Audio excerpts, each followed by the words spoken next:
मैं अपने व्यक्तिगत जीवन में दलित समाज के लोगों की हकीकत मेरे आज भी याद है, करोड़पति मेरी हैं माँ ने जो एक कि बार सुप्रीम मुझसे कोर्ट कहा ने उन्हें अलग करने का फैसला लिया। उस पर क्या मेरे मामा चंद्रशेखर आजाद? बहुत गौरवशाली हैं कि उनकी बिटिया ने उनको प्लेन का सफर करा दिया, क्योंकि हम गांव से आते हैं, किसान परिवार से हैं, तो हर चीज की हमारे लिए अहमियत है। मैंने भी ये तय किया था कि मैं अपनी सैलरी से अपनी माँ को एक बार हवाई जहाज का सफर जरूर कराऊंगा। अब हालात ऐसी हैं, आप बेहतर जानते हैं, हमने देश भी जानता है, सब लोग जानते हैं कि गरीब आदमी हवाई जहाज में सफर नहीं कर सकता। प्रधानमंत्री जी तो कहा था बहुत दिन पहले कि चप्पल वाला जो है हवाई जहाज में सफर करेगा, लेकिन आज हालात ऐसे, किराया भाड़ा इतना बढ़ गया है, जो नीतियां हैं उसकी वजह से, कि गरीब आदमी सफर नहीं कर सकता है। गरीब आदमी तो ट्रेन में एसी के डब्बे में सफर नहीं कर सकता, इस तरह के हालात।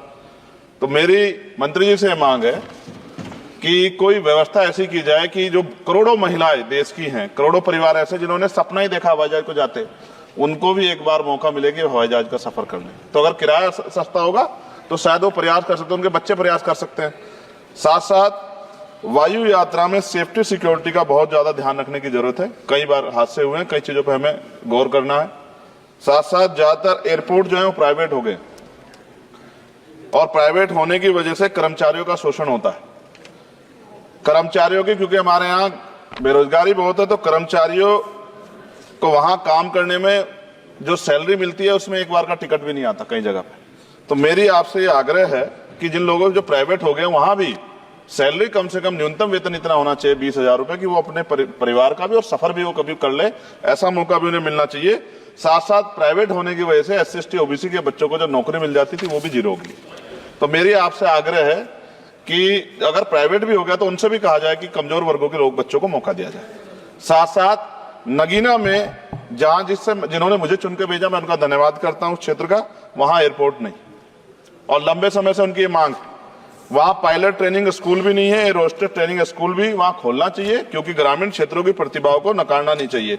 साथ साथ मेरा जिला जो है सहारनपुर, वहां एयरपोर्ट पुराना है, वो डिफेंस का है सरसावा में, लेकिन वहां से पैसेंजर जो है यात्रा के लिए कोई सुविधा नहीं। और साथ साथ एक जगह है छुटमलपुर, क्रांतिकारी जगह है, जहां हम पैदा हुए, क्रांतिकारी जगह है ही वो सर। तो वहां पे भी हवाई पट्टी की जो है स्थापना जो है सरकार को करानी चाहिए। हमारे लोगों को, छुटमलपुर के लोगों को बहुत अच्छा लगे और फायदा भी होगा, बहुत सारा जो है आसान हो जाएगा जनता के लिए। और सुबह से हम प्रयास कर रहे हैं सर कि हमें बोलने का मौका दिया। यहाँ छोटी पार्टियों के लिए थोड़ी समस्या है और 2.5 घंटे इंतजार का मौका मिल रहा है। मैं भाजपा के साथियों को याद दिलाना चाहता हूं, एक समय था कि आप पे भी 2 मेंबर ऑफ पार्लियामेंट थे, आज आपकी सरकार है, आपको तीसरी चौथी बार मौका मिला है। अगर हम लोग भी ज्ञान की कमी थोड़ी है किसी में, ऐसा तो रानी के पेट से ही राजा पैदा होता है या कोई माँ के पेट सीख के आता है। हम तो संघर्ष करके आए 15-15 साल, तो जब हमें मौका नहीं मिलेगा, अपनी बातें रख पाएंगे, तो हमारी बात कैसे पहुंचेगी। साथ साथ मेरा आपसे आग्रह है, ये मेरी मांग नहीं है, ये पंजाब के लोगों की मांग है। देश के प्रधानमंत्री जब कह के आए थे पंजाब में, कह के आए थे पंजाब में कि जब आदमपुर एयरपोर्ट का नाम जो है सतगुरु रविदास जी महाराज के नाम पर करने के लिए कह के आए थे प्राइम मिनिस्टर। आप पता करा लो, ऑन रिकॉर्ड है, प्राइम मिनिस्टर ने अपनी स्पीच में कहा जब पंजाब गए कि हम इस जालंधर में जो एयरपोर्ट है आदमपुर में, कि हम उसका नाम सतगुरु रविदास जी महाराज के नाम पे करेंगे। लेकिन सर दावे और वादे हैं, कब तक ये खोखले वादे होते रहेंगे। देश के प्रधानमंत्री की बात का कोई सम्मान होना चाहिए। क्या सरकार, ये मंत्री जी नहीं सुनना चाहते, या फिर उन्होंने झूठा वादा कर लिया, इन पे भी ध्यान देना चाहिए।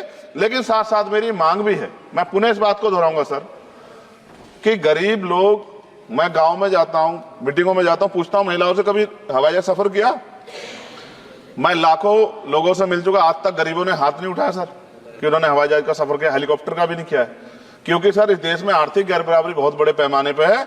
गरीब पैदा होता है, मर जाता, ना अच्छा इलाज मिलता, ना सुविधाएं मिलती, बस उसका जीवन है कि वो पैदा हो गया, ऐसा लगता है मजबूरी में पैदा हो गया, उसको पैदा ही नहीं होना चाहिए था। इस देश में कमजोर वर्गों के लोगों का भी सम्मान होना चाहिए, उनको अवसर मिलना चाहिए। सरकार की योजनाओं में गरीबों की हिस्सेदारी होनी चाहिए, इस बात का ध्यान जो है सरकार को रखना चाहिए।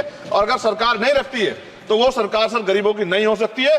नौजवान जो है मंत्री सरकार ने दिए हैं, और मुझे उम्मीद है कि एक नौजवान दूसरे नौजवान के दर्द को और गरीबों के दर्द को और ग्रामीण क्षेत्रों के दर्द को समझेगा। और मुझे भरोसा है आपके ऊपर, आपकी शैली के ऊपर, क्योंकि पिछली बार भी विषय उठा था। हम जाते हैं सब लोग कि आप इस बात को इस बार सफल करने में कामयाब हो जाएंगे। मेरी मंगल कामनाएं भी है कि कोई गरीब परिवार आपको प्रार्थना करे, दुआएं करे कि आपने उनको ये मौका दिया। वरना आदमी पैदा होता है भारत में और गरीबी में मर जा, हजारों साल चला, अब भी आजादी के 75 साल बाद भी अगर ये नहीं हो पा रहा है तो इस पे हमें गौर करना चाहिए कि क्यों नहीं हो पा रहा। कई सीनियर साथी हमारे यहाँ हैं, मैंने उनको प्लेन चलाते हुए देखा, मेंबर ऑफ पार्लियामेंट होते भी। मेरा विश्वास है कि अगर इधर से भी और इधर से भी सब लोग जनता के विषय में सोचेंगे तो जनता की जिंदगी आसान होगी, जो कि अभी नजर नहीं आती। और मैं फिर आपसे आग्रह करूंगा, आप चेक कराइए, SC ST OBC के बच्चों को वैसे ही नौकरी नहीं मिल रही है, और जब ये पूरा सेक्टर प्राइवेट हो जाएगा तो क्या रिजर्वेशन करेंगे हम लोग? क्या फायदा रिजर्वेशन का जब SC ST OBC के बच्चों, क्या रिजर्वेशन का फायदा? गाली तो खाते हैं इस नाम पे, लेकिन रिजर्वेशन ही कहां मिलेगा जब सब प्राइवेट हो जाए? प्राइवेट वाले कहां दे रहे हैं? तो उनको कहिए कि प्राइवेट सेक्टर में मैं विधेयक लेके आया, निजी विधेयक, कि प्राइवेट सेक्टर में SC ST OBC के बच्चों को मौका मिलना चाहिए। सुप्रीम कोर्ट का एक ऑर्डर, आज चर्चा हुई इसमें कि भाई क्रिमिलेयर होगी। कितने अरबपति बने आप लोग? कितने लोगों पे हवाई जहाज बताइए? SC ST के लोगों पे कितने लोगों पे हेलीकॉप्टर बताइए? आप कुछ नहीं है आपके पास आंकड़े। सब लोग मिलकर गरीबों को चलना चाहते हैं, ये गलत है सर। मैं आपका धन्यवाद करूंगा पुनः सर, और क्योंकि हम ही कोरम पूरा करते हैं सर, देख लीजिए आप, हम ही बैठे कोरम पूरा करते हैं। हमें विश्वास है अपने देश की पार्लियामेंट पे कि आज नहीं तो कल इस पार्लियामेंट से गरीबों के लिए कानून बनेंगे और गरीबों के लिए पॉलिसियां बनेंगी और गरीबों को भी सम्मान का जीवन मिलेगा, ऐसा हमें विश्वास है।